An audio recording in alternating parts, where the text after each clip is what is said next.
भारत जोड़ो यात्रा में आज भारत यात्रियों ने किया आराम। राहुल गांधी ने कंटेनर में ही बिताया आज का दिन। कल से फिर शुरू होगी आगे की यात्रा। शनिवार को 14 राज्यों में 100 से ज्यादा सद्भावना कार्यक्रमों का आयोजन करेगी जमीयत उलेमा-ए हिंद। देश में सामाजिक सद्भाव बढ़ाने की होगी कोशिश।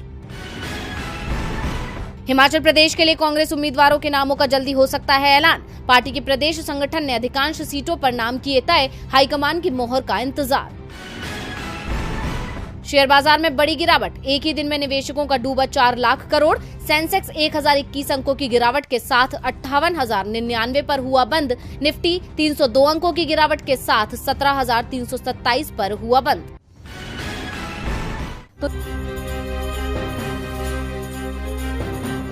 कांग्रेस जहां एक तरफ भारत जोड़ो यात्रा निकालकर पार्टी को जमीन पर मजबूत कर रही है, तो वहीं दूसरी तरफ 2019 से खाली पड़ी अध्यक्ष की कुर्सी के लिए नए अध्यक्ष की तलाश कर रही है, जिसके नेतृत्व में पार्टी आगामी चुनाव लड़े। ऐसे में पार्टी में इस समय काफी हलचल बनी हुई है और सियासी गलियारों में इस पद के लिए कई नामों पर चर्चा चल रही है, जिनमें एक नाम है अशोक गहलोत का, जिन्हें लंबे समय से चुनाव लड़ने के लिए मनाया जा रहा था, लेकिन गहलोत इनकार कर रहे थे। लेकिन कल यानी गुरुवार को राहुल गांधी से मुलाकात के बाद गहलोत ने बड़ा ऐलान किया। गहलोत ने कहा कि ये फैसला लिया गया है कि मैं चुनाव लड़ूंगा। नॉमिनेशन की तारीख का मैं जल्द ही ऐलान करूंगा। अपने इस ऐलान के अलावा राजस्थान के सीएम ने कहा कि देश के मौजूदा हालात को देखते हुए विपक्ष को मजबूत होने की जरूरत है और उसके लिए हम कोई कसर नहीं छोड़ेंगे। इसके साथ ही गहलोत ने बताया कि उन्होंने राहुल गांधी को एक बार फिर मनाने की कोशिश की, लेकिन राहुल गांधी ने साफ इनकार कर दिया। अशोक गहलोत ने कहा, राहुल गांधी ने मुझे बताया कि मैं जानता हूं कि सब लोग मुझे कांग्रेस अध्यक्ष के तौर पर देखना चाहते हैं, लेकिन अब फैसला हो चुका है। मैं उन सभी लोगों का बहुत सम्मान करता हूं, लेकिन हमने फैसला कर लिया कि इस बार कोई गांधी परिवार का व्यक्ति उम्मीदवार नहीं बनेगा। बता दें कि अशोक गहलोत को लंबे समय से चुनाव लड़ने के लिए कहा जा रहा था, जिसके बाद उन्होंने संकेतों में कहा था कि पार्टी ने मुझे बहुत कुछ दिया है, पार्टी जो जिम्मेदारी देगी उसे संभालूंगा। इसके साथ ही उन्होंने ये भी कह दिया था कि वो एक बार और राहुल गांधी से बात करेंगे। इसी के चलते वो राहुल से मिलने पहुंचे थे और यात्रा में शामिल हुए थे, लेकिन राहुल गांधी ने अपना रुख साफ कर दिया, जिसके बाद अब गहलोत ने चुनाव लड़ने का ऐलान कर दिया है। अब देखना होगा कि शशि थरूर मैदान में उतरकर चुनाव को कड़ा बनाते हैं या फिर अशोक गहलोत बनेंगे पार्टी के नए अध्यक्ष।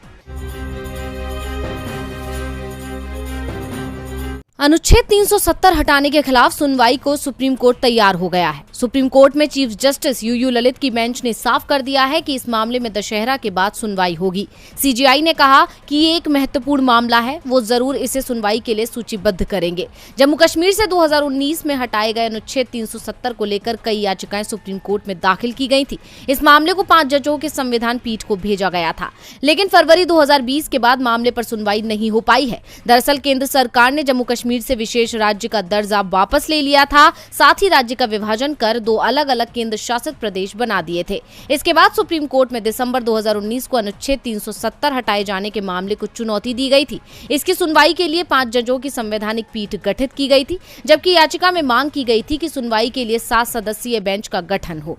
सुनवाई के दौरान 5 सदस्यीय संवैधानिक पीठ ने बहुमत के आधार पर 2 मार्च 2020 के एक फैसले में ये मांग खारिज की, लेकिन इसके बाद से याचिका पर आगे की सुनवाई नहीं हुई है। दरअसल कुछ दिनों बाद ही देश में कोरोना का लॉकडाउन लग गया था और सुनवाई वर्चुअली शुरू हो गई थी, लेकिन अब चीफ जस्टिस ने इस मामले की सुनवाई फिर से शुरू करने के निर्देश दे दिए हैं। 2 अक्टूबर से सुप्रीम कोर्ट में दशहरा का 1 सप्ताह का अवकाश शुरू हो रहा है। इसके बाद इस मामले को सूचीबद्ध किया जा सकता है। इस मामले में सुप्रीम कोर्ट में नेशनल कॉन्फ्रेंस के सांसद अकबर लोन हसनैन मसूदी, जम्मू कश्मीर पीपुल्स कॉन्फ्रेंस के प्रमुख सज्जाद लोन, पूर्व सैन्य अधिकारी और नौकरशाह शेहला रशीद, वकील एमएल शर्मा, शाकिर शब्बीर एंड शुएब कुरैशी ने याचिका दायर की थी।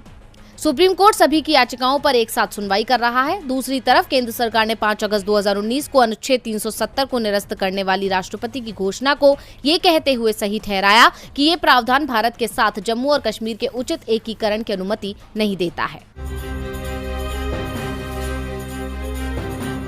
उद्धव ठाकरे ने दी है एकनाथ शिंदे गुट को करारी मात। शिवसेना की पहचान से जुड़ी दशहरा रैली में उद्धव ठाकरे ने मार ली है बाजी। शिंदे के विरोध के बावजूद उद्धव ठाकरे को मिल गया है शिवाजी पार्क मैदान। दरअसल 1966 में शिवसेना बनने के बाद हर बार दशहरा पर शिवाजी पार्क में शिवसेना की बड़ी रैली आयोजित होती रही है।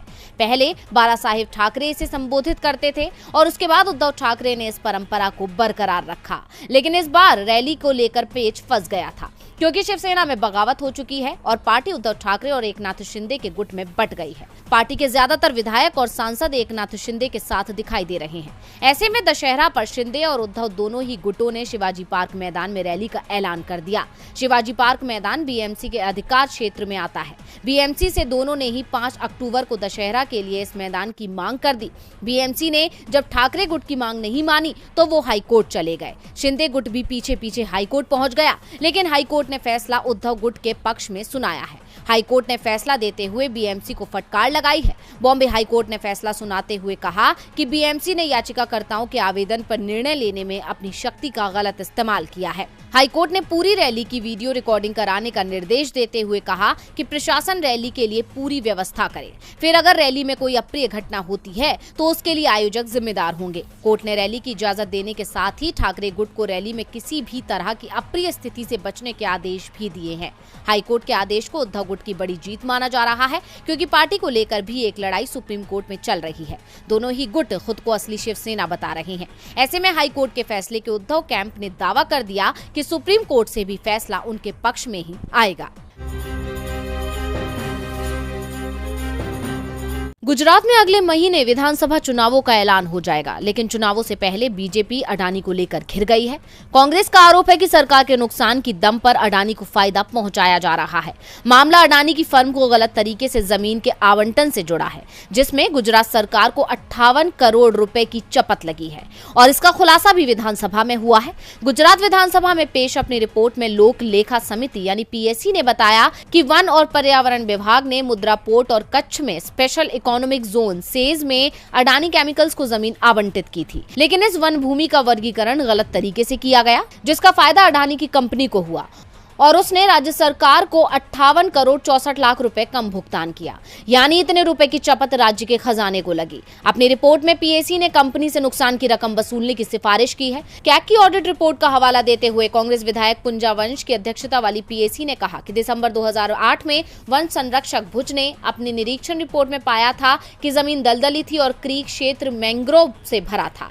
इसके बावजूद उप वन संरक्षक ने इस भूमि को इको क्लास 4 में रखते हुए कंपनी से 42 हेक्टेयर वन भूमि के एनपीवी के रूप में 87 करोड़ 97 लाख रुपए वसूल किए, जबकि ये जमीन इको क्लास 2 में आती है। पीएससी ने अपनी रिपोर्ट में कहा कि मुंद्रा पोर्ट और सेज के लिए वन भूमि के उद्देश्य बदलाव के लिए अडानी से इको क्लास 2 के अनुसार एनपीवी की वसूली के बजाय विभाग ने इको क्लास 4 के अनुसार एनपीवी की वसूली की। विभाग के इस फैसले से सरकार को 58 करोड़ 64 लाख रुपए कम प्राप्त हुए। इसलिए 3 महीने में कंपनी से इको क्लास 2 के अनुसार एनपीवी की वसूली की जाए और समिति को इसकी सूचना दी जाए। भारतीय जनता पार्टी अक्सर ही दूसरे दलों को कमजोर करने की फिराक में रहती है, लेकिन अब पार्टी खुद ही अंदर से खोखली और कमजोर होती जा रही है और यही वजह है कि पार्टी नेता उसका साथ छोड़ रहे हैं। और त्रिपुरा में तो बीजेपी का हाल ज्यादा ही खराब है, क्योंकि त्रिपुरा में सत्तारूढ़ भारतीय जनता पार्टी को करारे झटके लग रहे हैं। दरअसल उसके एक और विधायक ने इस्तीफा दे दिया है। भाजपा विधायक बरबू मोहन ने शुक्रवार को शुरू हुए विधानसभा सत्र के पहले ही दिन अपना इस्तीफा दे दिया। वो भगवा पार्टी के चौथे ऐसे विधायक हैं जिन्होंने पार्टी छोड़ दी है। बरबू मोहन ने करबुक विधानसभा क्षेत्र से भाजपा के टिकट पर 2018 का विधानसभा चुनाव जीता था। बरबू मोहन ने स्पीकर रतन चक्रवर्ती को सौंपे गए अपने पत्र में कहा, मैं 43 एसटी कारबुक संविधान सभा की सदस्यता से अपना इस्तीफा देता हूं और आपसे मेरा इस्तीफा स्वीकार करने का अनुरोध करता हूं। त्रिपुरा में लगातार कमजोर हो रही और अंदरूनी कलह से जूझ रही सत्ताधारी पार्टी के लिए ये बड़ा झटका है, क्योंकि इससे पहले भी कई विधायकों ने पार्टी का साथ छोड़ दूसरे दलों का हाथ थाम लिया था। बता दें कि बीजेपी आईपीएफटी ने 2018 में पहली बार 44 सीटों के साथ सरकार बनाई थी, जिसमें 36 सीटें बीजेपी को मिली और बाकी 8 सीटें आईपीएफटी को मिली थी। एक साल पहले आईपीएफटी विधायक वृषकेतु देव वर्मा ने प्रद्योत शर्मा की पार्टी में शामिल होने के लिए पार्टी छोड़ दी थी। विधानसभा ने हाल ही में दल बदल विरोधी कानून का उल्लंघन करने के लिए उनकी सदस्यता को अयोग्य घोषित कर दिया था। राज्य में खुद को मजबूत करने के लिए विधायकों की नाराजगी को दूर करने में लगी बीजेपी के एक और विधायक के चले जाने से पार्टी राज्य में और कमजोर हो गई है। कर्नाटक में कांग्रेस के निशाने पर प्रदेश के सीएम बसवराज बोम्मई आ गए हैं। कांग्रेस का दावा है कि बसवराज के शासनकाल में काम कम और भ्रष्टाचार ज्यादा हुआ है। कोई भी काम बिना कमीशन के नहीं होता है और इसी कमीशन खोरी को लेकर कांग्रेस ने पूरे राज्य में पे सीएम नाम से अभियान शुरू कर दिया है। बुधवार को सबसे पहले बेंगलुरु के कुछ हिस्सों में ये पे सीएम के पोस्टर लगाए गए थे। ये पोस्टर ऑनलाइन भुगतान ऐप पेटीएम के विज्ञापनों से मिलते जुलते थे। पोस्टर में बने क्यूआर कोड के बीच में बोम्मई के चेहरे की तस्वीर लगाते हुए लिखा गया था कि 40% यहाँ लिया जाता है। ये पोस्टर सामने आने के बाद कांग्रेस की कर्नाटक इकाई के सोशल मीडिया दल के पूर्व प्रमुख बीआर नायडू को गिरफ्तार किया गया था, जिसके बाद से कांग्रेस ने अपना अभियान और तेज कर दिया है। अब कांग्रेस कार्यकर्ताओं ने ये पोस्टर बीजेपी कार्यालय में लगा दिया है। बेंगलुरु के पास नेलमंगला में बीजेपी कार्यालय में पे सीएम के पोस्टर लगाए गए। कांग्रेस ने बाद में इनकी तस्वीर भी साझा की है। इस क्यूआर कोड को स्कैन करने पर लोग कांग्रेस की बनाई वेबसाइट 40% सरकार पर पहुंच जाते हैं, जिसे हाल ही में बनाया गया है। कांग्रेस का आरोप है कि कर्नाटक सरकार ठेकेदारों को ठेका देने के लिए उनसे 40% कमीशन लेती है। दरअसल कांग्रेस विधानसभा चुनावों में ठेकेदार संतोष पाटिल मामले को तूल देने की तैयारी कर चुकी है। संतोष पाटिल ने उडुपी के एक होटल में खुद की जान ले ली थी। पाटिल ने उस समय के ग्रामीण विकास और पंचायती राज मंत्री के.एस. ईश्वरप्पा पर आरोप लगाया था कि वो सरकारी काम के बदले 40% कट की मांग कर रहे हैं। संतोष पाटिल के आरोपों के चलते ईश्वरप्पा को इस्तीफा देना पड़ा था। हालांकि पुलिस जांच में उन्हें क्लीन चिट मिल गई थी, लेकिन कांग्रेस ने अब इस मामले को मुद्दा बना लिया है। पाटिल से 40% कट मांगा गया था, इसलिए कांग्रेस ने भी बसवराज बोम्मई के पोस्टर में लिखा है कि 40% यहाँ लिया जाता है। कांग्रेस के अभियान पर बीजेपी के प्रदेश अध्यक्ष नलिन कुमार कटील ने कहा कि सीएम का अपमान कर कांग्रेस कर्नाटक के लोगों का अपमान कर रही है। बीजेपी नेता कहते हैं कि मोदी है तो मुमकिन है, और वाकई ये बात सच है। मोदी के राज में ही रुपया रो रहा है। रुपया अब तक के उच्चतम स्तर पर पहुंच गया है, जिससे अर्थव्यवस्था को तगड़ा झटका लग रहा है। इसकी वजह मोदी सरकार की वो नीतियां हैं जिसकी वो मुनादी करती है। तो आखिर क्यों गिर रहा है रुपया, देखिए इस रिपोर्ट में।